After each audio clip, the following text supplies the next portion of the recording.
Assalamualaikum warahmatullahi wabarakatuh. Kita tentu tahu sosok Gus Nawawi yang menyatakan kalau Gus Baha menggembosi Ustadz Abdul Somad dan Ustadz Hadi Hidayat.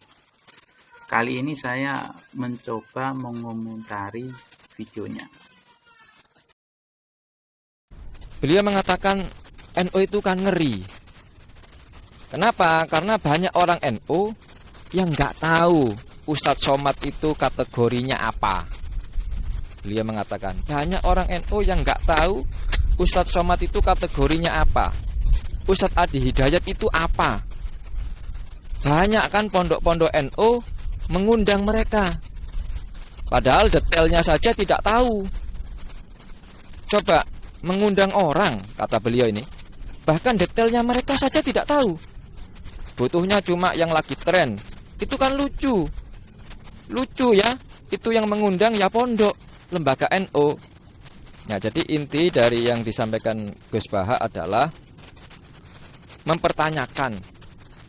Banyak orang NU tidak tahu siapa Ustadz Abdul Somad, tapi ikut-ikutan mengundang, ikut-ikutan menjadi penggemarnya Ustadz Abdul Somad, kurang lebih begitu ya. Jadi beliau mempertanyakan, ya, mencibir Ustadz Abdul Somad, mempertanyakan Ustadz Abdul Somad itu kategorinya apa. Nah, begitu ya, kurang lebih. Yang saya tahu, kategori keilmuannya Ustadz Abdul Somad adalah kajian ilmu hadis dan fikih. Jadi, kalau pondok pesantren NU jika ingin mengundang Ustadz Abdul Somad, mengajilah tentang ilmu hadis dan fikih, karena memang keahliannya. Kalau Ustadz Hadi Hidayat, saya kurang tahu keahliannya. Mungkin kalau mengundang Ustadz Hadi Hidayat, belajarlah tentang Al-Quran atau organisasi. Karena beliau memang dari Muhammadiyah, tentu dalam organisasi bagus. Nah, lantas apa yang membuat Gus Baha ini? Ada apa dengan Gus Baha ini? Apakah karena Ustadz Abdul Somad dianggap tidak dekat dengan pimpinan di kelompoknya misalkan? Atau karena apa?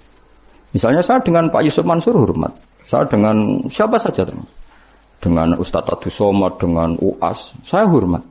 Tapi ada sisi yang kita harus ngomong, karena banyak ustadz yang nggak terkenal tapi juga ikut memberi kontribusi agama ini. Makanya saya ngikuti yang tidak terkenal ini tak hormati. Tapi semuanya kita hormati dari segi syiar memberi kontribusi. Kalau yang sedang tidak cocok ya dalam hal itu saja. Fitilkal khoslah. Ingat-ingat apa? Fitilkal khoslah. Tapi jangan semuanya enggak. Kita semua dididik Rasulullah salimus sadri apa? Salimus sadri. Begitu juga saya dulu dengan siapa saja. Asal tadi semuanya itu demi niru Rasulullah sallallahu alaihi wasallam salimus sadri. Napa? Salimus sadri. Fal mukmin salimus sadri. Kita dalam hal misalnya masyarakat senang saya berlebihan, misalnya orang Jawa Timur. Nah, ini kan Ustadz Abdul Somad kalau tahu video ini kan pasti tidak senang. Kenapa kok saya dibicarakan seperti itu? Kenapa kok saya dipertanyakan kategori saya apa? Insya Allah, jika Ustadz Abdul Somad tahu rekaman Gus Baha secara full, beliau akan sependapat dengan Gus Baha. Karena memang beliau, Ustadz Abdul Somad, orang yang alim. Saya bertanya balik kepada panjenengan Al-Mukarram Gus Baha yang sangat kami takzimkan. Lantas kalau umat ini atau warga NU ini tidak boleh mengundang Ustadz Abdul Somad, apakah kemudian harus mengundang ulama-ulama, kiai-kiai yang dalam ceramahnya itu mengolok-olok sunnah, mengolok-olok? Apa karena Gus Baha menjadi syuriah PBNU dan terlihat dekat dengan Akil Sirot? Terakhir mungkin cuplikan video setelah ini bisa menjawab kenapa Gus Baha menyatakan kapasitas Ustadz Abdul Somad dan Ustadz Hadi Hidayat tentang apa. Assalamualaikum warahmatullahi wabarakatuh.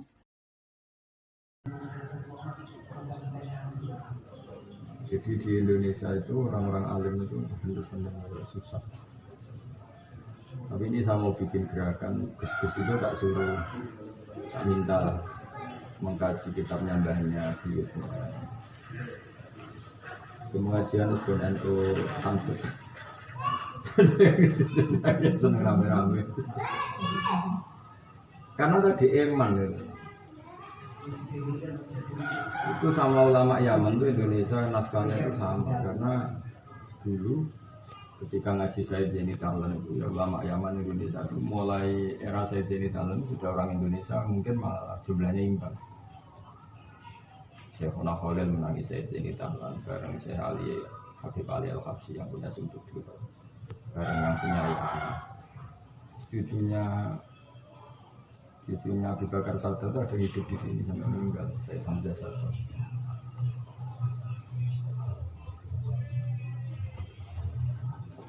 Jadi saya baru nembe kampanye. Tapi alhamdulillah naskah itu ada.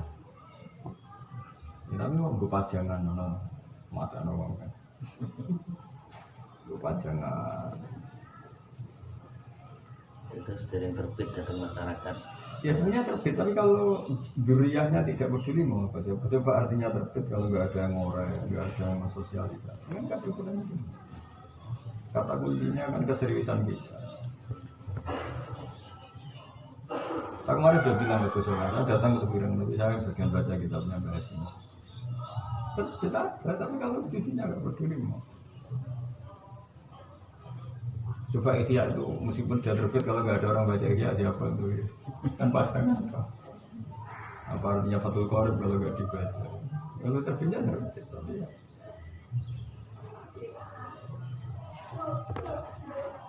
Nah ini baru dinasionalkan bahkan internasional kemarin PBNU kerja sama Habib Umar beliau disuruh baca kitabnya bahasa yang kita mati-matian ya.